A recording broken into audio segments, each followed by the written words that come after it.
Hallo Freunde!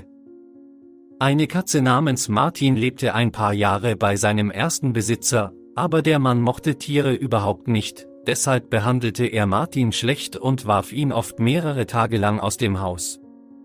Auf der Straße bekam die Katze eine Infektion, die sein Sehvermögen ernsthaft beeinträchtigte. Anstatt sich um die Gesundheit des Tieres zu kümmern, warf ihn der Besitzer einfach aus der Tür. Die Katze wurde auf der Straße von einem Nachbarn bemerkt, der sie in ein Tierheim brachte.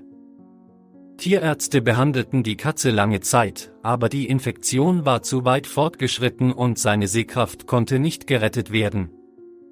Schließlich wurde Martin aus dem Tierheim von der Familie Tucker adoptiert, die bereits eine Katze namens Miss Kitty hatte. Miss Kitty war 14 Jahre alt und würde einsam werden, wenn ihre Besitzer das Haus verließen, also beschloss das Paar, ihr eine Freundin zu suchen. Wie sich herausstellte, passte der Plan der Besitzer nicht gut zu den Haustieren.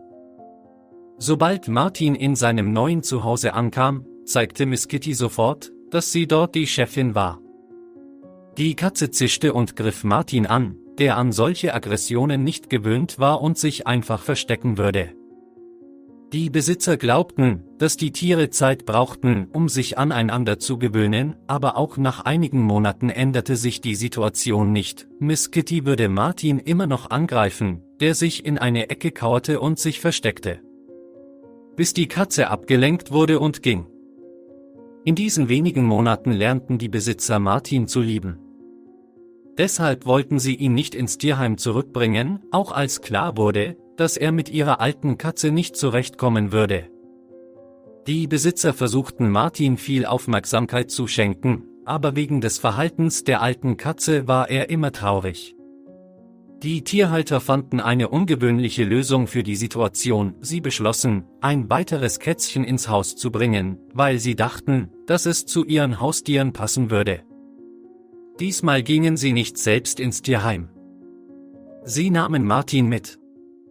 Die Tiere ignorierten die blinde Katze, keiner von ihnen wollte mit ihm befreundet sein. Nur das Kätzchen Pinkerton zeigte Interesse an dem Gast und näherte sich, um sich kennenzulernen. Das Kätzchen fand schnell eine gemeinsame Sprache mit Martin und nahm ihn mit auf einen Rundgang durch die Räumlichkeiten. Pinkerton übernahm auch die Rolle eines Wächters und vertrieb aggressivere Tiere von seinem Freund. Die Katzen verstanden sich super, also beschlossen die Tuckers, dass Pinkerton mit ihnen gehen würde. Zu Hause angekommen, tauschten die Katzen die Rollen, jetzt beschützte und tröstete Martin Pinkerton. Das Kätzchen hatte Angst vor dem neuen Platz und versteckte sich unter dem Bett. Schließlich beruhigte sich der Kleine und Martin gab ihm eine Führung durch das Haus, um Miss Kitty auszuweichen. Mit jedem Tag wurden die Katzen freundlicher und verbrachten fast ihre ganze Zeit zusammen.